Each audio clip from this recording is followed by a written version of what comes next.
നമസ്കാരം. 10ാം ക്ലാസ്സിലെ effects of electric current വൈദ്യുത പ്രവാഹത്തിൻ്റെ ഫലങ്ങൾ എന്ന ചാപ്റ്ററിലെ ലെറ്റസ്റ്റ് എസസിലെ കുറച്ച് പ്രോബ്ലംസ് ആണ് നമ്മളിന്ന് ഡിസ്കസ് ചെയ്യുന്നത്. അപ്പോൾ നമുക്ക് ആദ്യത്തെ ക്വസ്റ്റ്യൻ നോക്കാം. First question, fuse wire is to be used by understanding the amperage correctly. Write down the amperage of the fuse wires that are currently available in the market. എന്താണ് question? Fuse wire കൃത്യമായ amperage മനസ്സിലാക്കി ഉപയോഗിക്കേണ്ടതാണ്. എന്തുകൊണ്ട്? ഇന്ന് മാർക്കറ്റിൽ ലഭ്യമാകുന്ന fuse വയറിലെ ആംബിയറേജുകൾ എഴുതുക. നമുക്കറിയാം, നമ്മുടെ വീട്ടിലുള്ള ഒരുപാട് അപ്ലയൻസസിലെല്ലാം ഫ്യൂസ് വയർ ഉപയോഗിക്കുന്നുണ്ട്. ഈ അപ്ലയൻസസിൽ കൂടി എല്ലാം ഒരേ അളവിലുള്ള വൈദ്യുതിയാണോ പ്രവഹിക്കുന്നത്? അല്ലല്ലോ. അതിൽ കൂടെ ഉണ്ടാകുന്ന വൈദ്യുതി പ്രവാഹ തീവ്രത എന്ന് പറഞ്ഞിരിക്കുന്ന ഓരോ അപ്ലയൻസസിലും വ്യത്യാസപ്പെട്ടിരിക്കും. അപ്പം അതിലൂടെ ഒഴുകുന്ന വൈദ്യുതിയുടെ അനുസരിച്ചിട്ടുള്ള ആംബിയറേജിലുള്ള ഫ്യൂസ് വയർ ആയിരിക്കണം നമ്മൾ ഉപയോഗിക്കേണ്ടത്. ഇനി എന്താണ് ഈ ആംബിയറേജ് എന്ന് പറഞ്ഞാൽ? ആംബിയറേജ് എന്ന് വെച്ചാൽ ratio of the power of an equipment to the applied voltage. ആ എക്യുപ്മെൻറ്റിൻ്റെ പവറും അതുപോലെ തന്നെ അവിടുത്തെ വോൾട്ടേജിൻ്റെ റേഷ്യോ ആണ് ആംബിയറേജ് എന്ന് പറഞ്ഞിരിക്കുന്നത്. അപ്പം ഈ ആംബിയറേജ് എന്ന് പറഞ്ഞ വാല്യൂ അത് അവിടെ ഉപയോഗിക്കുന്ന കണ്ടക്ടർ ഉണ്ടല്ലോ, ആ ഫ്യൂസ് വയർ കണ്ടക്ടർ ആണല്ലോ. അപ്പോൾ ആ ഫ്യൂസ് വയറിൻ്റെ തിക്നെസ്സിനനുസരിച്ചിട്ട് ഇത് വേരി ചെയ്തുകൊണ്ടിരിക്കും. തിക്നെസ് കൂടുകയാണെന്നുണ്ടെങ്കിൽ അവിടുത്തെ ആംബിയറേജും കൂടും. മനസ്സിലായല്ലേ? അപ്പോൾ അതുകൊണ്ട് തന്നെ തിക്ക് വയേഴ്സ് ഉപയോഗിക്കുകയാണെന്നുണ്ടെങ്കിൽ അത് പെട്ടെന്ന് മെൽറ്റ് ആവുമോ? ഇല്ലല്ല, പെട്ടെന്ന് മെൽറ്റ് ആവില്ല. അപ്പം കൂടുതൽ കറണ്ട് ഫ്ലോ ചെയ്യുകയാണെന്നുണ്ടെങ്കിൽ നമുക്കറിയാം, പെട്ടെന്ന് മെൽറ്റായി ഉരുകി പോയാലല്ലേ അത് സർക്യൂട്ട് ബ്രേക്ക് ആയി പോകത്തുള്ളൂ. പക്ഷേ തിക്ക് വയേഴ്സ് ഉപയോഗിക്കുകയാണെന്നുണ്ടെങ്കിൽ എന്ത് സംഭവിക്കും? അത് പെട്ടെന്ന് ഹൈ കറണ്ട് ഫ്ലോ ചെയ്യുമ്പോൾ പെട്ടെന്ന് മെൽറ്റ് ആവില്ല. അപ്പോൾ അതുകൊണ്ട് നമ്മൾ തിൻ വയേഴ്സാണ് ഉപയോഗിക്കുന്നത്. തിൻ വയേഴ്സ് ഉപയോഗിക്കുമ്പോൾ റെസിസ്റ്റൻസ് കൂടും. അപ്പം അതിലൂടെ വരുന്ന കറൻറ്റോടെ റെഡ്യൂസ് ചെയ്യും. Answer. Intensity of electric current differs from one appliance to another. Hence, fuse wire of appropriate amperage should be selected. Amperage is a ratio of the power of an equipment to the voltage applied. Amperage increases with the thickness of the conductor. Thick wire takes more time to melt. So, due to high current flow, the circuit may be damaged. If thin wire is used, resistance is increased and hence current is reduced. Then amperage of available fuse wire in market, that is 0.1 ampere, 0.2 ampere, 0.5 ampere, 1.5 ampere, 3 ampere, 5 ampere. അപ്പം fuse വയറിന് സാധാരണയായിട്ട് കാണപ്പെടുന്ന amperage എന്ന് പറഞ്ഞിരിക്കുന്നത് ഈ ഒരു റേഞ്ചിലാണ്. Then നമുക്ക് സെക്കൻഡ് ക്വസ്റ്റ്യൻ നോക്കാം. That is 0.5 ampere current flows through an electric heating device connected to 230 volt supply. First question, the quantity of charge that flows through the circuit in 5 minute is. 2-3 options തന്നിട്ടുണ്ട്. അപ്പോൾ എന്താണ് പറഞ്ഞിരിക്കുന്നത്? ഒരു 0.5 ampere current ഒരു electric heating ഡിവൈസിൽ കൂടെ flow ചെയ്യുന്നുണ്ട്. അതിൻ്റെ വോൾട്ടേജ് എത്രയാണ്? സപ്ലൈ വോൾട്ടേജ് പറഞ്ഞിരിക്കുന്നത് 230 വോൾട്ടാണ്. അപ്പം എന്തുമാത്രം ചാർജ് ആ സർക്യൂട്ടിൽ ഫ്ലോ ചെയ്യുന്നു? 5 മിനിറ്റ്സിൽ, 5 മിനിറ്റിൽ എന്തുമാത്രം ചാർജ് ഫ്ലോ ചെയ്യുന്നു? മനസ്സിലായല്ലോ. അപ്പോൾ നമുക്ക് അതിനെ തന്നിരിക്കുന്ന കാര്യങ്ങളൊക്കെ എടുത്തെഴുതാം. എന്തൊക്കെ തന്നിട്ടുണ്ട്? കറണ്ട് തന്നിട്ടുണ്ടല്ലേ, കറണ്ട് 0.5 ആംപിയറിന് തന്നിട്ടുണ്ട്. ദെൻ വോൾട്ടേജ് എത്രയാണ്? 230 വോൾട്ടും തന്നിട്ടുണ്ട്. പിന്നെന്താണ്? ചാർജാണ് കണ്ടുപിടിക്കേണ്ടത്. 5 മിനിറ്റ് സമയം അത് ഫ്ലോ ചെയ്യുമ്പോൾ അവിടെ ഉണ്ടാകുന്ന ചാർജാണ് കണ്ടുപിടിക്കേണ്ടത്. അതായത് സമയം തന്നിട്ടുണ്ട്, ദാറ്റ് ഈസ് 5 മിനിറ്റും തന്നിട്ടുണ്ട്. മിനിറ്റിനെ നമുക്ക് സെക്കൻഡിലേക്ക് ആക്കണം. അപ്പം എത്രയാണ്? ഇൻറ്റു 60, 5 ഇൻറ്റു 60 കൊണ്ട് മൾട്ടിപ്ലൈ ചെയ്യുക. Therefore that is equal to 300 second എന്ന് എഴുതാം. 300 സെക്കൻഡ് എന്ന് എഴുതാം. നമുക്ക് കണ്ടുപിടിക്കേണ്ടതാണ് ക്യൂ, ചാർജാണ് കണ്ടുപിടിക്കേണ്ടത്. ഇനി അതിൻ്റെ ഇക്വേഷൻ നമുക്ക് പഠിച്ചിട്ടുണ്ട്. I is equal to Q/T നമ്മൾ പഠിച്ചിട്ടുള്ളതാണ്. ഓർ നമുക്ക് കണ്ടുപിടിക്കേണ്ട ക്യൂ ആയതുകൊണ്ട് Q is equal to I into T എന്ന് എഴുതാം. മനസ്സിലായല്ലോ. ദെൻ ഇത് എത്രയാണ്? 0.5 ആംപിയറും തന്നിട്ടുണ്ട്. ടൈം എത്രയാണ്? 300 ആണല്ലേ. ടൈം 300 ആണ്. Therefore that is equal to എത്ര കിട്ടും? 0.5 ഇൻറ്റു 300, ദാറ്റ് ഈസ് 150 അല്ലേ. 150 ചാർജിൻ്റെ യൂണിറ്റ് കൂളം അല്ലേ. 150 കൂളം ചാർജാണ് 5 മിനിറ്റ് സമയം ആ ഇലക്ട്രിക് ഹീറ്റിംഗ് ഡിവൈസിൽ കൂടെ ഫ്ലോ ചെയ്യുന്നത്. ദെൻ അതിൻ്റെ ഒരു ബി പാർട്ടും കൂടെ ഉണ്ട്. അതായത് how much is the resistance of the circuit. ആ സർക്യൂട്ടിൻ്റെ റെസിസ്റ്റൻസും കൂടെ കണ്ടുപിടിക്കണം അല്ലേ. അപ്പം ഇത് എ പാർട്ടാണ്. അതിൻ്റെ ബി പാർട്ട് എന്ന് പറഞ്ഞിരിക്കുന്നത് റെസിസ്റ്റൻസും കൂടെ കണ്ടുപിടിക്കുകയാണല്ലേ. റെസിസ്റ്റൻസും കൂടെ കണ്ടുപിടിക്കാനുണ്ട് അല്ലേ. അപ്പോൾ നമുക്ക് റെസിസ്റ്റൻസ് കണ്ടുപിടിക്കാനുള്ള ഇക്വേഷൻ നമുക്കറിയാമെന്നാണ്. ഓംസ് ലോ അനുസരിച്ചിട്ട് V is equal to I into R ആണ്. Or R is equal to V/I എന്ന് നമുക്ക് എഴുതാം. ദെൻ വോൾട്ടേജ് ഇവിടെ എത്രയാണ്? 230 വോൾട്ട് തന്നിട്ടില്ല. 230 വോൾട്ടാണ് വോൾട്ടേജ്. കറണ്ട് എത്രയാണ്? 0.5 ആംപിയർ. 0.5 ആംബിയർ കറണ്ട് തന്നിട്ടുണ്ട്. Then that is equal to 230 divided by 0.5 ആണ് നമുക്ക് ചെയ്യുമ്പോൾ നമുക്ക് കിട്ടും എത്ര കിട്ടും 460 ഓം കിട്ടും കേട്ടല്ലോ. 460 ഓം, അതായത് resistance of the circuit is 460 ohm. Resistance in the circuit അല്ലേ, റെസിസ്റ്റൻസ് ഓഫ് ദി സർക്യൂട്ടാണ് ചോദിച്ചിരിക്കുന്നത്. ദാറ്റ് ഈസ് 460 ഓം എന്ന് കിട്ടി. ഇനി ഇതേ ക്വസ്റ്റിനിൽ തന്നെ സി പാർട്ട് ഉണ്ട്. അതാണ് calculate the quantity of heat generated when current flows in the circuit for 5 minutes. Current ആ സർക്യൂട്ടിൽ കൂടെ 5 മിനിറ്റ് തന്നെ ഫ്ലോ ചെയ്യുന്നു. അപ്പോൾ അവിടെ എന്തുമാത്രം ഹീറ്റ് അവിടെ ജനറേറ്റ് ചെയ്യുന്നുണ്ട് അല്ലേ. ഹീറ്റാണ് ജനറേറ്റ് ചെയ്യുന്ന ഹീറ്റാണ് നമുക്കവിടെ കണ്ടുപിടിക്കേണ്ടത്. അപ്പോൾ നമുക്കൊന്നുകൂടെ ഒന്ന് എടുത്തെഴുതാം. എന്തൊക്കെ തന്നിട്ടുണ്ട്? കറണ്ട് I തന്നിട്ടുണ്ട് 0.5 ആംബിയർ ആണ്. അതുപോലെ തന്നെ വോൾട്ടേജ് 230 ആണ്. ദെൻ ടൈം എത്രയാണ്? 5 മിനിറ്റ് എന്നാണ്. ദെർഫോർ 5 × 60 300 സെക്കൻഡ് എന്ന് എഴുതാം. ദെൻ പിന്നെ നമ്മൾ റെസിസ്റ്റൻസ് ഇപ്പോൾ കണ്ടുപിടിച്ചു. റെസിസ്റ്റൻസ് എത്രയാണ്? 460 ഓം നമുക്ക് റെസിസ്റ്റൻസും കിട്ടി. ഇവിടെ എന്താണ് ഇപ്പോൾ നമുക്ക് എന്താണ് സി പാർട്ടിൽ എന്താണ് കണ്ടുപിടിക്കേണ്ടത്? എമൗണ്ട് ഓഫ് ഹീറ്റാണ്, അത് H ആണ് നമുക്കിവിടെ കണ്ടുപിടിക്കേണ്ടത്. എമൗണ്ട് ഓഫ് ഹീറ്റാണ് കണ്ടുപിടിക്കേണ്ടത്. അപ്പം നോക്കുക, തന്നിട്ടുള്ള കാര്യങ്ങൾ വെച്ച് നോക്കുകയാണെങ്കിൽ ഹീറ്റ് കണ്ടുപിടിക്കാനുള്ള ഏത് ഇക്വേഷൻ നമുക്ക് ഉപയോഗിക്കാം? That is H is equal to ഇവിടെ I ഉണ്ട്, R ഉണ്ട്. ഏത് ഇക്വേഷൻ വേണമെങ്കിലും ഉപയോഗിക്കാം. നമുക്ക് I²RT എന്നുള്ളൊരു ഇക്വേഷൻ ഉപയോഗിക്കാം. VIT വേണമെങ്കിൽ ഉപയോഗിക്കാം. V × I × T ഉണ്ട്. അത് ഏത് ഇക്വേഷൻ അല്ലെങ്കിൽ I², ഏത് ഇക്വേഷൻ വേണമെങ്കിലും ഉപയോഗിച്ചാൽ നമുക്ക് കിട്ടും. H is equal to I²RT നമുക്ക് ഉപയോഗിക്കാം. I നമുക്കറിയാം 0.5 അല്ലേ, 0.5 ഹോൾ സ്ക്വയർ. റെസിസ്റ്റൻസ് നമുക്ക് 460 തന്നിട്ടുണ്ട്. ദെൻ ടൈം എന്ന് വെച്ചാൽ 300 ആണ് അല്ലേ, 300 ആണ്. Then that is equal to ഇതെല്ലാം കൂടെ മൾട്ടിപ്ലൈ ചെയ്യുമ്പം 34,500 ജൂൾ എന്ന് കിട്ടും. Amount of heat 34,500 joule. ഇപ്പം മറ്റേ ഇക്വേഷൻ ആണെങ്കിൽ ഉപയോഗിക്കാൻ കേട്ടോ. ഇപ്പം H is equal to VIT എന്ന ഇക്വേഷൻ ഇല്ല, അതും ഇവിടെ എല്ലാ കാര്യങ്ങളും വേറെ Vയും Iയും Tയും എല്ലാം തന്നിട്ടുണ്ട് കേട്ടോ. അപ്പോൾ അതും വേണമെങ്കിൽ ഉപയോഗിക്കാം. ഏത് ഇക്വേഷൻ ആണെങ്കിലും ഉപയോഗിച്ചാലും സെയിം ആൻസർ തന്നെയായിരിക്കും കിട്ടുന്നത്. അതും കൂടെ ചെയ്ത് കാണിക്കാം.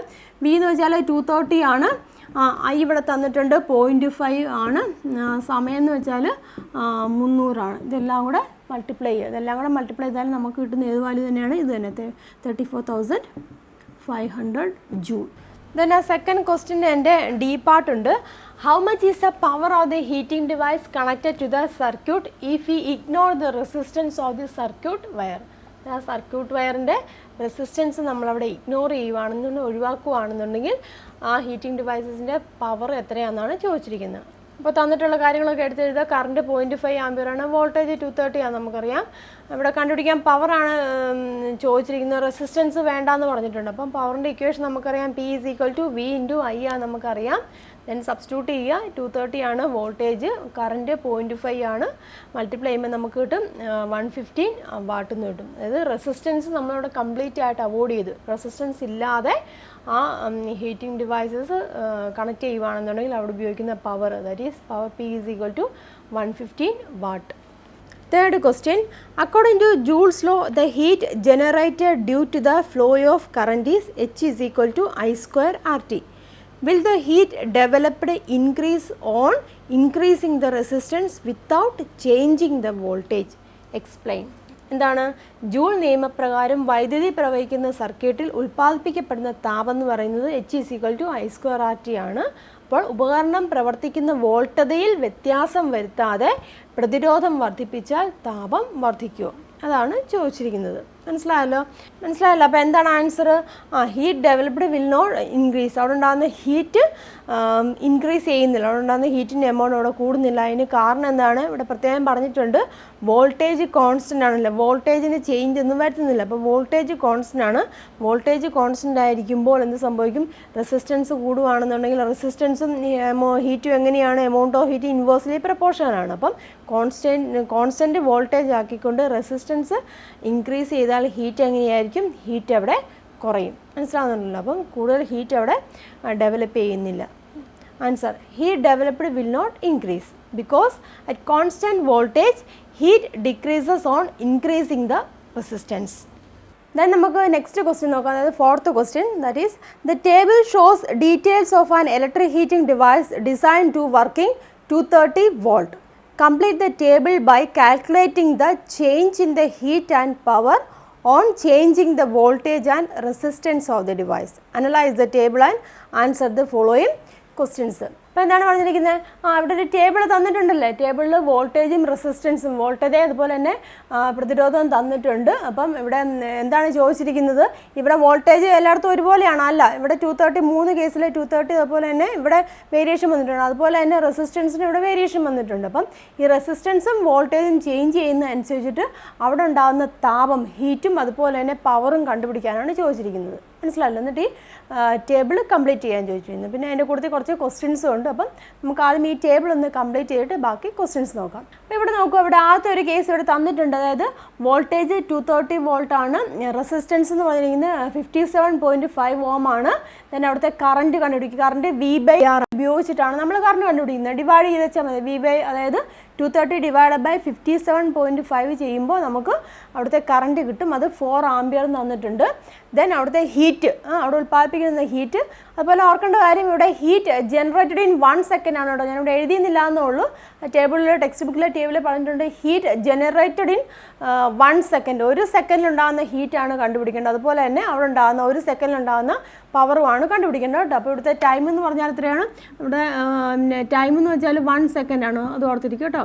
ടൈം എന്ന് പറഞ്ഞാൽ 1 സെക്കൻഡാണ്. അപ്പം അത് ചെയ്യുക. വി തന്നിട്ടുണ്ട് 230 ആണ്. ദെൻ കറണ്ട് നമുക്ക് അവിടെ കിട്ടി 4 ആണ്. ദെൻ ടൈം പറഞ്ഞിട്ടുണ്ടല്ലോ 1 സെക്കൻഡാന്ന് തന്നിട്ടുണ്ട്. അപ്പോൾ നമുക്ക് 920 ജൂൾ എന്ന് കിട്ടും. മനസ്സിലായല്ലോ? ദെൻ പവർ കണ്ടുപിടിക്കുക. പവർ കണ്ടുപിടിക്കാൻ ഇക്വേഷൻ V/I നമുക്ക് ഉപയോഗിക്കാം. അല്ലാന്നുണ്ടെങ്കിൽ P = H/T എന്നുള്ളൊരു ഇക്വേഷൻ ഉപയോഗിക്കാം. V/I ആണ് നമ്മളിവിടെ ഉപയോഗിക്കുന്നതെങ്കിൽ V230 ഉണ്ട്. I എന്ന് വെച്ചാൽ 4 ആണ്. മൾട്ടിപ്ലൈ ചെയ്യുമ്പോൾ നമുക്ക് 920 വാട്ട് എന്ന് കിട്ടും. Power 920 what. അല്ലെങ്കിൽ H/T വെച്ചാൽ H എന്ന് പറഞ്ഞിരിക്കുന്നത് ഇത് 920 കിട്ടും. 920 ഡിവൈഡ് ബൈ T 1 സെക്കൻഡാന്ന് പറഞ്ഞിട്ടുണ്ട്. അത് ചെയ്യുമ്പോഴും 920 എന്ന് കിട്ടും. അപ്പോൾ ഇവിടെ ഫസ്റ്റ് റോ ഇവിടെ തന്നിട്ടുണ്ട്. അപ്പം ഇതിൻ്റെ ബേസിൽ ബാക്കിയൊക്കെ നമുക്ക് കംപ്ലീറ്റ് ചെയ്യാം. നോക്കാം. അതിൻ്റെ കൂട്ടത്തിൽ കമ്പാരിസൺ നോക്കാം. അപ്പം രണ്ടാമത്തെ കേസ് നോക്കുക. വോൾട്ടേജ് ഇവിടെ 230 ആണ്. റെസിസ്റ്റൻസ് എങ്ങനെയായി? 57.5 ആയിരുന്നു റെസിസ്റ്റൻസ്. അത് 115 ആയി. അതായത് ഇരട്ടിയായി. മനസ്സിലായല്ലോ? വോൾട്ടേജ് സെയിം ആണ്, റെസിസ്റ്റൻസ് ഇവിടെ ഇരട്ടിയായി.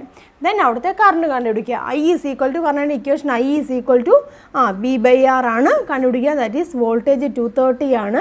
ദെൻ ഡിവൈഡ് ബൈ R എന്ന് പറഞ്ഞിരിക്കുന്നത് 115 അല്ലേ? 115 ആണ്. Then that is equal to 230 divide by 115. Then that is equal to 230 divide by 115. എത്രയാണ്? 2 കൊണ്ട് ചെയ്യാമല്ലോ. അപ്പം ദാറ്റ് ഈസ് 2 ആംപിയർ എന്ന് കിട്ടും. കറണ്ട് അവിടെ 2 ആംപിയർ എന്ന് കിട്ടും. മനസ്സിലായല്ലോ? അപ്പോൾ നമുക്കിവിടെ എഴുതാം കറണ്ട് 2 ആംപിയർ ആണ്. ക്ലിയർ ആയല്ലോ? ദെൻ അതിന് കറസ്പോണ്ടിങ് ആയിട്ടുള്ള ഹീറ്റ് ജനറേറ്റഡ് പെർ സെക്കൻഡ് ആണ്. 1 സെക്കൻഡിൽ ഉണ്ടാകുന്ന ഹീറ്റ് കണ്ടുപിടിക്കുക. ദെർഫോർ H = VIT ആണ് ഇക്വേഷൻ. V എത്രയാണ്? 230 ആണ്. കറണ്ട് നമുക്കിവിടെ കിട്ടി 2 ആണ്. ടൈം എത്രയാണ്? 1 എന്നാണ് പറഞ്ഞിരിക്കുന്നത്. അപ്പം 230 × 2. ദെൻ ഇത് മൾട്ടിപ്ലൈ ചെയ്യുക. അതായത് 230 × 2 × 1 ചെയ്യുക. അപ്പോൾ എത്ര കിട്ടും? മൾട്ടിപ്ലൈ ചെയ്യുമ്പോൾ നമുക്ക് കിട്ടും 460 എന്ന് കിട്ടും. 460 ജൂൾ എന്ന് കിട്ടും. മനസ്സിലാകുന്നുണ്ടല്ലോ? 460 ജൂൾ. ഇവിടെ നമുക്ക് എഴുതാം 460 ജൂൾ എന്ന് എഴുതാം. മനസ്സിലായല്ലോ? ദെൻ അടുത്ത എന്താണ്? പവറാണ്. V/I ചെയ്യാം. അല്ലെങ്കിൽ P = H/T ചെയ്താൽ മതി. നമുക്കിപ്പം V/I ചെയ്യാം. പവർ P = V/I ചെയ്യാം. ദാറ്റ് ഈസ് V എന്ന് പറഞ്ഞിരിക്കുന്നത് എത്രയാണ്? 230 ആണ്. കറണ്ട് ഇവിടെ തന്നിട്ടുണ്ട് 2 ആണ്. നമുക്ക് കിട്ടിയില്ലേ? കറണ്ട് 2 ആണെന്ന് കിട്ടി. ദെൻ 230 × 2 എന്ന് പറയുന്നത് 460 വാട്ട് അല്ലേ? പവറും എത്ര കിട്ടി? 460 വാട്ടാണ് അല്ലേ? 460 വാട്ട് അവിടെ പവറൊന്നും കിട്ടി കേട്ടോ. അവിടെ ജൂളാണ് കേട്ടോ. അതെല്ലാം യൂണിറ്റ് ആണ്. അത്രയും വാട്ടൊന്നും കിട്ടി. അപ്പോൾ ഇവിടെ നോക്കിയാൽ എന്തുമാത്രം ചേഞ്ച് ഉണ്ടായി. ആദ്യത്തെ പവർ എന്ന് വെച്ചാൽ 920 ആയിരുന്നു. അതായത് വോൾട്ടേജ് 230 അതുപോലെ തന്നെ റെസിസ്റ്റൻസ് 57.5 ആയിരുന്നപ്പോൾ അവിടുത്തെ പവർ എത്രയാണ്? 920 ആണ് അല്ലേ? 920 ആണ് അവിടുത്തെ പവർ. അതുപോലെ തന്നെ അവിടെ ഉണ്ടായ ഹീറ്റും എങ്ങനെയാണ്? 920 ജൂളുമാണ് ഹീറ്റ്. ദെൻ ഇവിടെ വോൾട്ടേജ് സെയിം തന്നെ. വോൾട്ടേജിന് വ്യത്യാസമൊന്നും വരുത്തുന്നില്ല. ഇവിടെ റെസിസ്റ്റൻസ് ഡബിൾ ചെയ്തു. മനസ്സിലാവുന്നുണ്ടല്ലോ? ദെൻ ഇനി എന്താണ്? ഇവിടെ വോൾട്ടേജ് കോൺസ്റ്റൻ്റ് ആണ്. റെസിസ്റ്റൻസ് എന്ത് സംഭവിച്ചു? റെസിസ്റ്റൻസ് ഡബിൾ ചെയ്തു. റെസിസ്റ്റൻസ് ഡബിൾ ചെയ്തപ്പോൾ ഇവിടുത്തെ പവർ എങ്ങനെയായി? ഈ ഒരു റെസിസ്റ്റൻസ് ആയിരുന്നു. അത് ഡബിൾ ചെയ്തപ്പോൾ പവർ എങ്ങനെയായി? പവറും കുറഞ്ഞു അല്ലേ? പവറും അവിടെ കുറഞ്ഞല്ലോ. മനസ്സിലാവുന്നുണ്ടല്ലോ? അപ്പോൾ എന്താണ് കാരണം? Reason for the change in the power. ആ പവർ അവിടെ കുറയാനുള്ള അല്ലെങ്കിൽ പവറിന് വേരിയേഷൻ വരാനുള്ള കാരണം എന്താണ്? That is A change in resistance അല്ലേ? റെസിസ്റ്റൻസിന് അവിടെ വേരിയേഷൻ വന്നു അല്ലേ? റെസിസ്റ്റൻസ് അവിടെ വേരി ചെയ്തത് കൊണ്ടാണ് എന്ത് സംഭവിച്ചു? പവർ അവിടെ കുറഞ്ഞത്. ക്ലിയർ ആയല്ലോ? അപ്പോൾ മനസ്സിലായല്ലോ, റെസിസ്റ്റൻസ് ഡബിൾ ചെയ്തു. അപ്പോൾ എങ്ങനെയായി, പവർ അവിടെ ഹാഫായി. 920 ഹാഫ് അല്ലേ 460 എന്ന് പറഞ്ഞാൽ, അപ്പം പവർ ഹാഫായി. റെസിസ്റ്റൻസ് ഡബിൾ ചെയ്തപ്പോൾ അവിടെ പവർ ഹാഫായി. അപ്പോൾ പവർ കുറയാൻ കാരണം എന്താണ്, വേരിയേഷൻ എന്താ, റെസിസ്റ്റൻസ് അല്ലേ. ആ റെസിസ്റ്റൻസിന് ചേഞ്ച് വന്നപ്പോഴാണ് അവിടെ പവർ കുറയാൻ കാരണം. ക്ലിയർ ആയല്ലോ. തന്നെ നമുക്ക് അടുത്ത കേസ് നോക്കാം. അടുത്ത വോൾട്ടേജ് 230 ആണ്, റെസിസ്റ്റൻസ് 230 ഓം ആയി. അതായത് പിന്നെയും ഈ 150ൻ്റെ ഡബിളാക്കി. മനസ്സിലായല്ലോ. അതായത് ആദ്യത്തെ റെസിസ്റ്റൻസ് എന്ന് പറഞ്ഞാൽ 57.5 ആയിരുന്നു. അതിൻ്റെ 4 മടങ്ങായി 230 അല്ലേ. 230 ഓം ആയി റെസിസ്റ്റൻസ്. ദെൻ അപ്പോൾ ഉണ്ടാകുന്ന കറൻറ്റും ഹീറ്റും പവറും നമുക്ക് കണ്ടുപിടിക്കാം. ദെൻ നമുക്ക് കറണ്ട് കണ്ടുപിടിക്കാം. I = V/R ആണ്. ദെൻ V എന്ന് വെച്ചാൽ 230 ആണ്, റെസിസ്റ്റൻസും 230 ആണ്. ദെൻ അപ്പോൾ എത്രയായിട്ടും കറണ്ട് 1 ആംപിയർ. ശരിയല്ലേ. അപ്പോൾ നമുക്ക് കറണ്ട് ഇവിടെ 1 എന്ന് എഴുതാം. ദെൻ അടുത്ത എന്താണ്, ഹീറ്റാണ് കണ്ടുപിടിക്കണല്ലേ. ഹീറ്റ് എന്ന് വെച്ചാൽ V/IT എന്നുള്ള ഇക്വേഷൻ ഉപയോഗിക്കാം. V വോൾട്ടേജ് 230 ആണ്, കറണ്ട് നമുക്കിവിടെ 1 ആണ്, ടൈമും പെർ സെക്കൻഡ് അല്ലേ, ടൈമും 1 ആണ്. ദാറ്റ് ഓൾസോ = 230 ജൂൾ അല്ലേ. അപ്പം ഹീറ്റോടെ ഉൽപ്പാദിപ്പിക്കപ്പെടുന്ന ഹീറ്റ് എത്രയാണ്, അതും 230 ആണ് അല്ലേ, 230 ജൂളാണ്. ദെൻ പവർ കണ്ടുപിടിക്കുക. ദെൻ പവർ P = VI ഉപയോഗിക്കാം. ദെൻ വോൾട്ടേജ് എത്രയാണ്, 230 ആണ്, കറണ്ട് അവിടെ നമുക്ക് 1 ആണ് കിട്ടിയത്. ദെർഫോർ 230 വാട്ട് അല്ലേ. 230 വാട്ടാണ് ഇവിടുത്തെ പവർ എന്ന് പറയുന്നത്. 230 വാട്ട്. മനസ്സിലായല്ലോ. അപ്പോൾ ഇവിടെ എന്താണ് സംഭവിച്ചത്, വോൾട്ടേജ് സെയിം തന്നെ. ആദ്യത്തെ കേസിനുമായിട്ട് കമ്പയർ ചെയ്യുകയാണെങ്കിൽ വോൾട്ടേജ് സെയിം തന്നെ, പക്ഷേ റെസിസ്റ്റൻസ് എങ്ങനെയായി 4 മടങ്ങ് വർദ്ധിച്ചു അല്ലേ. റെസിസ്റ്റൻസ് കൂട്ടിയപ്പോൾ എന്ത് സംഭവിച്ചു, പവർ അവിടെ പിന്നെയും കുറയുവാണ് ചെയ്തതല്ലേ. പവർ അവിടെ പിന്നെയും കുറഞ്ഞു. അപ്പോൾ മനസ്സിലായല്ലോ, വോൾട്ടേജ് സെയിം ആണ്, റെസിസ്റ്റൻസ് 4 മടങ്ങ് കൂട്ടി. ആദ്യത്തെ 57 ആയിരുന്നു, അതിൻ്റെ 4 മടങ്ങ് കൂട്ടിയപ്പോൾ പവറിന് എന്ത് സംഭവിച്ചു, പവർ അവിടെ കുറഞ്ഞു. അതായത് 1/4 ആയിട്ട് കുറഞ്ഞു അല്ലേ. 920യുടെ 1/4 പാർട്ടല്ലേ 230 എന്ന് പറഞ്ഞിരിക്കുന്നത്. മനസ്സിലായല്ലോ. അപ്പം അത്രയും പവർ അവിടെ കുറയുകയാണ് ചെയ്തത്. അപ്പോൾ അതിൻ്റെയും റീസൺ എന്താണ്, there is A change in the resistance of the conductor. അപ്പോൾ ഇവിടെ എന്താണ് സംഭവിച്ചത്, ഇവിടെ റെസിസ്റ്റൻസ് എങ്ങനെയായി 4 മടങ്ങ് കൂട്ടി അല്ലേ. 4 മടങ്ങ് കൂട്ടിയപ്പോൾ എന്ത് സംഭവിച്ചു, ഹീറ്റും അതുപോലെ തന്നെ എമൗണ്ട് ഓഫ് ഹീറ്റും 1/4 ആയിട്ട് കുറഞ്ഞു. അതുപോലെ തന്നെ പവറും എങ്ങനെയാണ് 1/4 ആയിട്ട് കുറയുവാണ് ചെയ്തത്. മനസ്സിലായല്ലോ. അപ്പം ഇവിടുത്തെയും റീസൺ എന്താണ്, വോൾട്ടേജ് സെയിം തന്നെയാണല്ലോ, വോൾട്ടേജ് സെയിം തന്നെയാണ്, റെസിസ്റ്റൻസ് ആണ് വേരി ചെയ്തത്, റെസിസ്റ്റൻസ് കൂട്ടി. അപ്പം ആ റെസിസ്റ്റൻസിലുള്ള വേരിയേഷൻ മൂലമാണ് അല്ലെങ്കിൽ ചേഞ്ച് മൂലമാണ് അവിടെ പവർ കുറയാൻ കാരണം. ക്ലിയർ ആയല്ലോ. ദെൻ നമുക്ക് അടുത്ത കണ്ടീഷൻ നോക്കാം. ഇവിടുത്തെ നോക്കുക, വോൾട്ടേജ് 115, വോൾട്ടേജ് 115 ആയി. ദെൻ റെസിസ്റ്റൻസ്, ആദ്യത്തെ റെസിസ്റ്റൻസ് 57.5 ആയി. അപ്പം എന്ത് സംഭവിച്ചു, അതായത് വോൾട്ടേജ് ഇവിടെ എന്താ ചെയ്തത്, ആദ്യത്തെ വോൾട്ടേജ് 230 അല്ല, 230യുടെ പകുതിയാക്കി. ശരിയല്ലേ, 230യുടെ പകുതിയാക്കി വോൾട്ടേജ്. ദെൻ റെസിസ്റ്റൻസ്, ആദ്യത്തെ റെസിസ്റ്റൻസ് തന്നെ വെച്ചു. ദെൻ അവിടെ ഉണ്ടാകുന്ന കറൻറ്റും ഹീറ്റും പവറും നമുക്ക് കണ്ടുപിടിക്കാം. ദെൻ കറണ്ട് കണ്ടുപിടിക്കാം. കറണ്ട് I = V/R ആണ്. V എന്ന് വെച്ചാൽ എത്രയാണ്, 115 ആണല്ലേ, 115 ആണ്.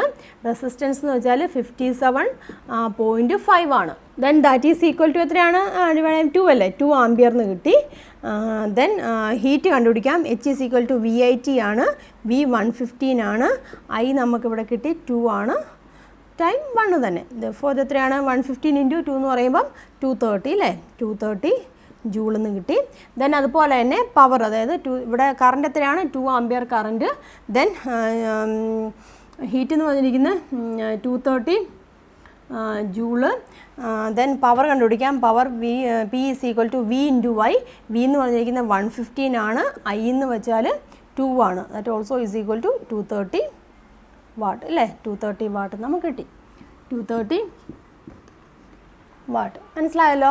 അപ്പോൾ ഇവിടെ എന്താണ് സംഭവിച്ചത്, വോൾട്ടേജ് കുറച്ചു അല്ലേ, വോൾട്ടേജ് ഹാഫാക്കി, റെസിസ്റ്റൻസ് സെയിം തന്നെ. ആദ്യത്തെ ഇതുമായിട്ട് കമ്പയർ ചെയ്യുമ്പോൾ നമുക്ക് മനസ്സിലാക്കാൻ സാധിക്കും, ആദ്യമേ 230 ആയിരുന്നു, അതിൻ്റെ ഹാഫാക്കി അല്ലേ, ഹാഫാക്കി. ദെൻ റെസിസ്റ്റൻസ് സെയിം റെസിസ്റ്റൻസ് ആണ്. അപ്പോൾ ഇവിടെ എന്താണ് സംഭവിച്ചത്, വോൾട്ടേജ് 230 ആണ്, അതുപോലെ തന്നെ റെസിസ്റ്റൻസ് 57.5 ആണ്. വോൾട്ടേജിന് എന്ത് സംഭവിച്ചു, വോൾട്ടേജ് പകുതിയാക്കി അല്ലേ, ഹാഫാക്കി, റെസിസ്റ്റൻസ് സെയിം തന്നെ. അപ്പോൾ ഇവിടെ എങ്ങനെയാണ്, എമൗണ്ട് ഓഫ് ഹീറ്റും എങ്ങനെയാണ്, എമൗണ്ട് ഓഫ് ഹീറ്റും കുറഞ്ഞു അല്ലേ, എമൗണ്ട് ഓഫ് ഹീറ്റും 1/4 ആയിട്ട് കുറഞ്ഞു. അതുപോലെ തന്നെ പവറും എങ്ങനെയാണ് 1/4 ആയിട്ട് കുറയുകയാണ് ചെയ്തത്.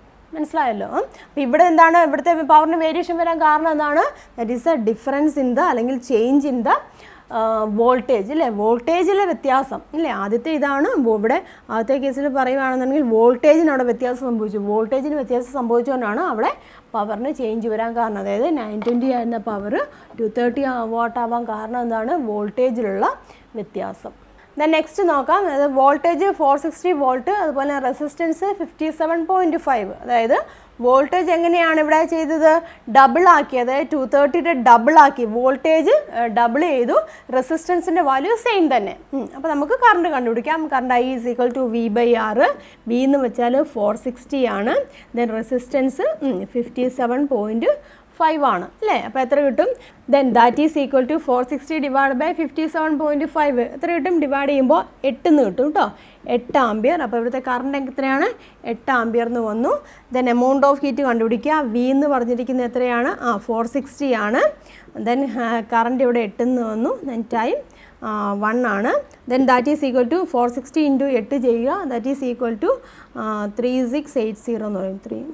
3680 3680 ജൂളെന്ന് കിട്ടും. മനസ്സിലായല്ലോ.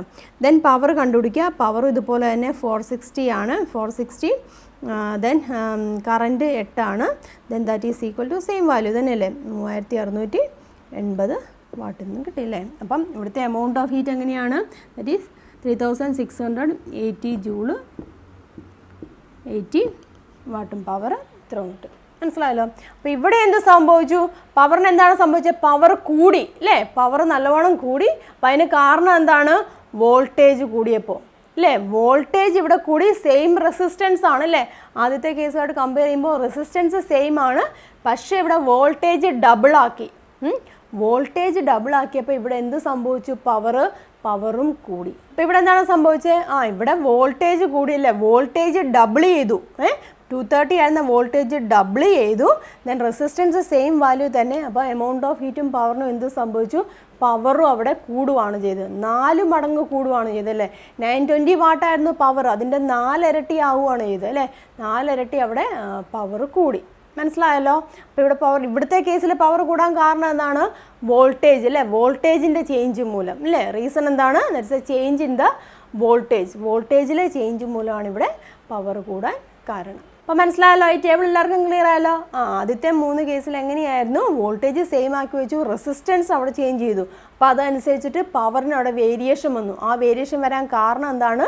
It's A change in the resistance അല്ലേ, റെസിസ്റ്റൻസിൻ്റെ ചേഞ്ച് വന്നു. രണ്ടാമത്തെ കേസിൽ സെയിം റെസിസ്റ്റൻസ് വെച്ചു, പക്ഷേ വോൾട്ടേജ് അവിടെ വേരി ചെയ്തു. അപ്പോൾ അവിടെ ഉണ്ടാകുന്ന പവറിന് വേരിയേഷൻ ഉണ്ടാകാൻ കാരണം എന്താണ്? That is A change in the voltage അല്ലേ. വോൾട്ടേജിലെ വ്യത്യാസം മൂലമാണ് അവിടെ പവറിന് വ്യത്യാസം സംഭവിച്ചത്. 4th question. ഇപ്പോൾ താഴെ ഒരു ടേബിൾ കൊടുത്തിട്ടുണ്ട്, നമ്മളതിൻ്റെ എല്ലാം കണ്ടുപിടിച്ചാണ്. അപ്പം അതിൻ്റെ ബേസ് ആയിട്ടുള്ള കുറച്ച് ക്വസ്റ്റ്യൻസ് ആണ് പറഞ്ഞിരിക്കുന്നത്. ആദ്യത്തെ question, how does A voltage under which A device works affect it's functioning? എന്താണ്? ഉപകരണം പ്രവർത്തിപ്പിക്കുന്ന വോൾട്ടത അതിൻ്റെ പവറിനെ എങ്ങനെ സ്വാധീനിക്കുന്നു എന്നാണ് ചോദിച്ചിരിക്കുന്നത്. അത് പവറും വോൾട്ടേജും തമ്മിൽ എന്താണ് അവിടെ ബന്ധം എന്നാണ് ചോദിച്ചിരിക്കുന്നത്. നമുക്കിവിടെ കാണാൻ സാധിക്കും, ആ ടേബിൾ നമ്മൾ ചെയ്തായിരുന്നു, ടേബിളിൽ നിന്ന് തന്നെ മനസ്സിലാക്കാൻ സാധിക്കും. വോൾട്ടേജ് കൂടുന്നുണ്ട്. വോൾട്ടേജ് കൂടുമ്പോൾ എന്ത് സംഭവിക്കും? പവറും അവിടെ കൂടുകയാണ് ചെയ്യുന്നത്. ആദ്യമേ 230 വോൾട്ട് ആയിരുന്നു അത്, അപ്പോൾ നമുക്ക് 920 വാട്ട് പവർ കിട്ടി. അത് വോൾട്ടേജ് കൂടി, അത് 460 വോൾട്ട് ആക്കിയപ്പോൾ പവർ എത്രയാണ് കിട്ടിയത്? 3680 വാട്ട് എന്ന് കിട്ടി. അപ്പം പവർ കൂടും, വോൾട്ടേജ് കൂട്ടിയപ്പോൾ പവറും അവിടെ കൂടുകയാണ് ചെയ്തത്. ദെൻ അതിൻ്റെ B part, what change happens to power on increasing the resistance without changing the voltage? അതായത് ഉപകരണത്തിൻ്റെ പ്രവർത്തന വോൾട്ടതയിൽ മാറ്റം വരുത്താതെ പ്രതിരോധം വർദ്ധിപ്പിച്ചാൽ പവറിന് എന്ത് മാറ്റം ഉണ്ടാകും എന്നാണ് ചോദിച്ചിരിക്കുന്നത്. ഉപകരണത്തിൻ്റെ പ്രവർത്തന വോൾട്ടത, ആ വോൾട്ടേജ് ഉണ്ടല്ലോ, വോൾട്ടേജിന് വ്യത്യാസം വരുത്താതെ റെസിസ്റ്റൻസ് കൂട്ടിയാൽ അവിടെ ആ പവറിന് എന്തുമാത്രം വ്യത്യാസമാണ് ഉണ്ടാകുന്നതെന്നാണ് ചോദിച്ചിരിക്കുന്നത്. അപ്പോൾ വോൾട്ടേജ് ചേഞ്ച് ചെയ്യാതെ റെസിസ്റ്റൻസ് നമ്മൾ ചേഞ്ച് ചെയ്തു അല്ലേ, റെസിസ്റ്റൻസ് കൂട്ടിയപ്പോൾ എന്ത് സംഭവിച്ചു? പവർ അവിടെ കുറഞ്ഞു. ശരിയല്ലേ? നമ്മൾ ആ ടേബിളിൻ്റെ ആദ്യത്തെ കേസിൽ കണ്ടായിരുന്നു, വോൾട്ടേജ് കോൺസ്റ്റൻ്റ് ആക്കി വെച്ചുകൊണ്ട് നമ്മൾ റെസിസ്റ്റൻസ് കൂട്ടുകയാണ് ചെയ്തത്. അപ്പോൾ എന്ത് സംഭവിച്ചു? പവർ അവിടെ കുറഞ്ഞു. മനസ്സിലായല്ലോ. അപ്പോൾ എന്താണ് ആൻസർ? Power decreases. ദെൻ അതിൻ്റെ C part, what change is to be brought about in the construction of household heating devices in order to increase their power? വീട്ടാവശ്യത്തിന് ഉപയോഗിക്കുന്ന താപന ഉപകരണങ്ങളിൽ പവർ വർദ്ധിപ്പിക്കാനായിട്ട് നിർമ്മാണത്തിൽ വരുത്തേണ്ട മാറ്റങ്ങൾ എന്തെന്നാണ് ചോദിച്ചിരിക്കുന്നത്. അപ്പം പവർ കൂട്ടാൻ വേണ്ടി എന്തൊക്കെ മാറ്റങ്ങൾ വരുത്താം, അപ്പോൾ എന്തൊക്കെ ചെയ്യാം? സ്യൂട്ടബിൾ ആയിട്ടുള്ള മെറ്റീരിയൽ ഉപയോഗിക്കുക, അതായത് പവർ കൂട്ടാൻ അനുയോജ്യമായിട്ടുള്ള സ്യൂട്ടബിൾ ആയിട്ടുള്ള കണ്ടക്ടർ ഉപയോഗിക്കുക. അതുപോലെ തിക്ക് വയേഴ്സ് ഉപയോഗിക്കുക, തിക്ക് വയേഴ്സ് ഉപയോഗിച്ച് കഴിയുമ്പോൾ പവർ കൂടും. അതുപോലെ തന്നെ കണ്ടക്ടർ സ്മോൾ ലെങ്ത് കുറഞ്ഞ കണ്ടക്ടർ ഉപയോഗിക്കുക. That is, use conductor of suitable material, use thick wire, use conductor of small length. The next question, that is the fifth one, that is complete the table based on the amperage of the fuse wire. Fuse wire കുറേ 4 device വന്നിട്ടുണ്ട്. അപ്പോൾ ആ ഡിവൈസിൻ്റെ fuse wire ഉണ്ട്. ആ fuse വയറിൻ്റെ ആംബിയറേജിൻ്റെ ബേസിൽ നമ്മൾ ഈ table ഒന്ന് കംപ്ലീറ്റ് ചെയ്യാനാണ് പറഞ്ഞിരിക്കുന്നത്. അപ്പോൾ എന്താണ് ഈ ആംബിയറേജ് എന്ന് പറഞ്ഞാൽ നമ്മൾ പഠിച്ചതാണല്ലേ. Amperage is the ratio of the power of an equipment to the applied voltage അല്ലേ. ആ എക്യുപ്മെൻറ്റിൻ്റെ പവറും അതുപോലെ തന്നെ അവിടെ കൊടുക്കുന്ന അപ്ലൈഡ് വോൾട്ടേജിൻ്റെയും റേഷ്യോ ആണ് ആംബിയറേജ് എന്ന് പറഞ്ഞിരിക്കുന്നത്. അപ്പം എല്ലാ ഡിവൈസിലും ഒരു ഫ്യൂസ് വയർ കണക്ട് ചെയ്തിട്ടുണ്ടായിരിക്കും. ആ ഫ്യൂസ് വയറിന് ഒരു പർട്ടിക്കുലർ ആംബിയറേജ് കാണും, അതായത് അതിൻ്റെ പവർ എത്രയാണ്, അതിൽ കൂടെ ഫ്ലോ ചെയ്യുന്ന വോൾട്ടേജ് എത്രയാണ്, അതനുസരിച്ചിട്ടുള്ള ഒരു ആംബിയറേജിലുള്ള ഫ്യൂസ് വയർ ആയിരിക്കും കണക്ട് ചെയ്തിരിക്കുന്നത്. അപ്പം അതിൻ്റെ ബേസിൽ നമ്മൾ ഈ ടേബിൾ ഒന്ന് കംപ്ലീറ്റ് ചെയ്യാനാണ് പറഞ്ഞിരിക്കുന്നത്. മനസ്സിലായല്ലോ. അപ്പോൾ ഓർക്കുക, amperage is a ratio of the power of an equipment to the applied voltage. അപ്പോൾ നമുക്ക് നോക്കാം. ഇവിടെ ഒരു വാട്ടർ ഹീറ്റർ തന്നിട്ടുണ്ട്. വാട്ടർ ഹീറ്ററിൻ്റെ റീഡിങ്സ് എല്ലാം തന്നിട്ടുണ്ട്. അതായത് അത് 230 വോട്ടിൽ വർക്ക് ചെയ്യുന്നു. അതിൻ്റെ പവർ എന്ന് വെച്ചാൽ 4370 വാട്ടാണ്. ദെൻ അതിൻ്റെ കറണ്ട്, അതിൽ കൂടെ ഒഴുകുന്ന കറണ്ട് എന്ന് വെച്ചാൽ 19 ആംബിയർ ആണ്. അപ്പോൾ 19 ആംബിയർ ആകുമ്പോൾ നമുക്കറിയാം 19 ആംബിയർ കറണ്ട് ഫ്ലോ ചെയ്യുന്നുണ്ട്. അപ്പോൾ അതിനേക്കാളും ഇച്ചിരി കൂടിയ ആംബിയറേജിലുള്ള ഫ്യൂസ് വയർ ആയിരിക്കണം നമുക്ക് ഉപയോഗിക്കേണ്ടത്. അപ്പോൾ അതിനുവേണ്ടി 20 ആംബിയറേജിലുള്ള ഫ്യൂസ് വയർ ഉപയോഗിക്കുന്നു. മനസ്സിലായല്ലോ. അപ്പോൾ 90 ആംബിയർ ആണ് അതിലും വഴി മാക്സിമം ഫ്ലോ ചെയ്യാൻ പറ്റുന്നത്. അപ്പോൾ അതിനേക്കാളും ഇച്ചിരി ഹൈ ആയിട്ടൊരു ചെറിയ വാല്യൂ ഇവിടെ കൂടുതലായിട്ടുള്ള ആംബിയറേജിലുള്ള ഫ്യൂസ് വയർ വേണം ഉപയോഗിക്കുന്നത്. അപ്പോൾ ഇവിടെ ഉപയോഗിച്ചിരിക്കുന്നത് 20 ആംബിയറേജിലുള്ള ഫ്യൂസ് വയർ ആണ്. മനസ്സിലായല്ലോ. ദെൻ അടുത്തത് നോക്കാം. AC എയർ കണ്ടീഷൻ ഉപയോഗിച്ചിരിക്കുന്നു.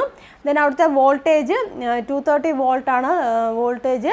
ദെൻ കറണ്ട് ഇവിടെ തന്നിട്ടുണ്ട്, അതിലും വീഴുന്ന കറണ്ട് തന്നിട്ടുണ്ട് 14.5 എന്നാണ് തന്നിട്ടുണ്ട്. 14.5 ആണ് കേട്ടോ. 14.5 ആംബിയർ തന്നിട്ടുണ്ട്.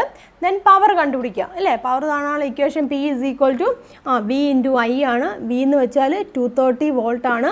I തന്നിട്ടുണ്ട് എത്രയാണ് 14.5. Then that is equal to ഇത് മൾട്ടിപ്ലൈ ചെയ്യുക. മൾട്ടിപ്ലൈ ചെയ്യുമ്പോൾ നമുക്ക് കിട്ടും 3335 ഇത്രയും വാട്ടെന്ന് കിട്ടും. അപ്പോൾ നമുക്കിവിടെ എഴുതാം 3335 വാട്ടിലുള്ള അതിൻ്റെ 3335 വാട്ടാണ് ആ എയർ കണ്ടീഷൻ്റെ പവർ എന്ന് പറഞ്ഞിരിക്കുന്നത്. മനസ്സിലായല്ലോ. അപ്പോൾ ഇവിടെ ഉപയോഗിക്കേണ്ട ഫ്യൂസ് വയറിൻ്റെ ആംബിയറേജ് എത്രയായിരിക്കണം?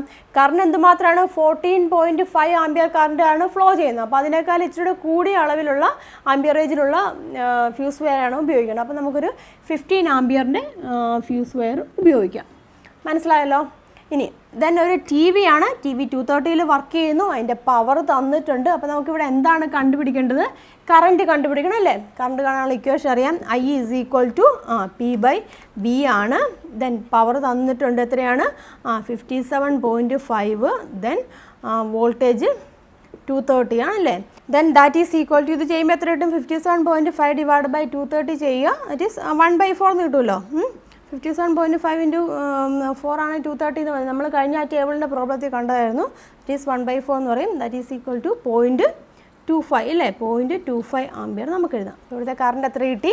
0.25 ആംബിയർ. കറണ്ട് 0.25 ആംബിയർ ആണ്. അപ്പം എത്ര ആംബിയറേജിലുള്ള ഫ്യൂസ് വയർ നമ്മൾ ഉപയോഗിക്കണം? അപ്പോൾ കറണ്ട് നമുക്കിവിടെ 0.25 ആംബിയർ എന്ന് കിട്ടി. അപ്പോൾ അവിടെ നമുക്ക് ഉപയോഗിക്കേണ്ട ഫ്യൂസ് വയറിൻ്റെ ആംബിയറേജ് എത്ര എടുക്കാം? 0.25 ആംബിയർ അല്ല. അപ്പോൾ നമുക്കൊരു 0.3 ആംബിയറേജിലുള്ള ഫ്യൂസ് വയർ ഉപയോഗിക്കാം അല്ലേ. 0.3 ആംബിയറേജിലുള്ള ഫ്യൂസ് വയർ നമുക്ക് ഉപയോഗിക്കാം. ദെൻ നെക്സ്റ്റ് വൺ ഒരു കമ്പ്യൂട്ടറാണ്. വോൾട്ടേജ് 230 എന്ന് തന്നിട്ടുണ്ട്. ദെൻ പവർ നമുക്ക് കണ്ടുപിടിക്കാം. That is equal to power V × I. 230 ആണ് വോൾട്ടേജ്. ഇവിടെ കറണ്ട് എത്രയാണ്? 0.125 തന്നിട്ടുണ്ട്. 0.125 ആംബിയർ ആണ്. ദെൻ ഇത് മൾട്ടിപ്ലൈ ചെയ്യുക. Then that is equal to ഇത് മൾട്ടിപ്ലൈ ചെയ്യുമ്പോൾ കിട്ടും. ദാറ്റ് ഈസ് 28.75 വാട്ട് എന്ന് കിട്ടും. 28.75 വാട്ട്. 28.75 വാട്ട് എന്ന് കിട്ടി. മനസ്സിലായല്ലോ. ദെൻ അവിടുത്തെ കറണ്ട് തന്നിട്ടുണ്ട് 0.125 ആംബിയർ ആണ്. അപ്പം എത്ര ആംബിയറേജിലുള്ള ഫ്യൂസ് വയർ നമ്മൾ ഉപയോഗിക്കണം? 0.125 അല്ല. അപ്പോൾ നമുക്കൊരു 0.2 ആംബിയറേജിലുള്ള ഫ്യൂസ് വയർ ഉപയോഗിക്കാം. ഇപ്പോൾ ഇവിടെ ഓർത്തിരിക്കേണ്ട കാര്യം ആംബിയറേജ് ആണ്. ആംബിയറേജ് എന്ന് വെച്ചാൽ എന്താണ്? Amperage is a ratio of the power of an equipment to the applied voltage. Then fifth question B part. The amperage of the fuse wire is used in a circuit that works on 230 volt is 2.2 ampere. If so, the power of the device is 4 options തന്നിട്ടുണ്ട്. Less than 300 watt, 300 watt to 500 watt, between 500 watt and 510 watt, more than 510 watt. എന്താണ് ഒരു fuse വയറിൻ്റെ amperage? അത് 2.2 ആംബിയറാണ് തന്നിട്ടുണ്ട്. അത് work ചെയ്യുന്നത് 230 വോൾട്ടിലാണ്. അപ്പം ആ ഡിവൈസിൻ്റെ പവർ എത്രയാണെന്നാണ് ചോദിച്ചിരിക്കുന്നത്. നമുക്കറിയാം ആംബിയറേജ് എന്ന് വെച്ചാൽ എന്താണ്? വാട്ടേജ് ഡിവൈഡ് ബൈ വോൾട്ടേജ് ആണ്. പവർ ഡിവൈഡ് ബൈ വോൾട്ടേജ് നമുക്ക് പറയാം. അപ്പം പവറാണ് നമുക്കിവിടെ കണ്ടുപിടിക്കേണ്ടത്. അപ്പോൾ ഇക്വേഷൻ ജസ്റ്റ് ഒന്ന് റീഅറേഞ്ച് ചെയ്യുകയാണെന്നുണ്ടെങ്കിൽ power is equal to amperage into voltage എന്ന് എഴുതാം. അപ്പം ആംബിയറേജ് തന്നിട്ടുണ്ട് 2.2 ആംബിയർ ആണ് അല്ലേ? ആംബിയർ തന്നിട്ടുണ്ട്. അതേ ഇൻറ്റു 230 നമ്മൾ ചെയ്യുന്നു. അപ്പം 506 എന്ന് ആൻസർ കിട്ടും. അതായത് ആംബിയറേജ് 2.2 എന്ന് തന്നിട്ടുണ്ട്. അതെന്ന് വെച്ചാൽ അവിടെ ഉണ്ടാകുന്ന കറണ്ടിനേക്കാളും ഇച്ചിരി കൂടിയ ആംബിയറേജിലുള്ള വയറായിരിക്കുമല്ലോ നമ്മൾ ഉപയോഗിക്കുന്നത്. അപ്പോൾ ഒരു 2.1 ആണെങ്കിലും 2 ആണെന്നുണ്ടെങ്കിലും അതിനേക്കാളും കൂടിയതായിട്ടുള്ള ആംബിയറേജിലുള്ള ഫ്യൂസ് വയർ ആയിരിക്കും നമ്മൾ ഉപയോഗിക്കുന്നത്. അപ്പോൾ നമുക്കിവിടെ കിട്ടി 506 എന്ന് കിട്ടി. അപ്പം ആ പവർ എങ്ങനെയായിരിക്കും? Between 500 what and 510 what. അപ്പോൾ ഇന്നത്തെ ക്ലാസ്സിൽ നമ്മൾ ഡിസ്കസ് ചെയ്തത് എഫക്ട്സ് ഓഫ് ഇലക്ട്രിക് കറണ്ട് എന്ന ചാപ്റ്ററിലെ ലെറ്റേഴ്സ് എസ്എസിലെ ഫസ്റ്റ് പാർട്ടിലുള്ള പ്രോബ്ലംസ് ആണ്. അപ്പം ഈ ചാപ്റ്ററിൽ തന്നെ പ്രോബ്ലംസ് ഞാൻ 3-4 വീഡിയോസ് ചെയ്തിട്ടുണ്ട്. അപ്പം ഈ ലെറ്റേഴ്സ് എസ്എസിലെ ബാക്കി പ്രോബ്ലംസൊക്കെ ഉൾക്കൊള്ളിച്ചുകൊണ്ടുള്ള വീഡിയോ തന്നെയാണ് ബാക്കിയുള്ള വീഡിയോസും. അപ്പം ഈ ബാക്കി പ്രോബ്ലംസൊക്കെ വേണമെന്നുണ്ടെങ്കിൽ നിങ്ങൾ ആ വീഡിയോസ് കാണുക. അതിൻ്റെ ലിങ്ക് താഴെ ഡിസ്ക്രിപ്ഷൻ ബോക്സിൽ കൊടുത്തിട്ടുണ്ട്. അപ്പോൾ ഇന്നത്തെ ഈ ക്ലാസ് നിങ്ങൾക്ക് മനസ്സിലായിട്ടുണ്ടെങ്കിൽ, ഇഷ്ടപ്പെട്ടിട്ടുണ്ടെന്നുണ്ടെങ്കിൽ നിങ്ങളുടെ കൂട്ടുകാരിലേക്കൊക്കെ ഷെയർ ചെയ്ത് കൊടുക്കുക. ചാനൽ സബ്സ്ക്രൈബ് ചെയ്തിട്ടില്ലെങ്കിൽ നിങ്ങൾ സബ്സ്ക്രൈബ് ചെയ്ത് തന്നെ കാണുക, സപ്പോർട്ട് ചെയ്യുക. Thank you.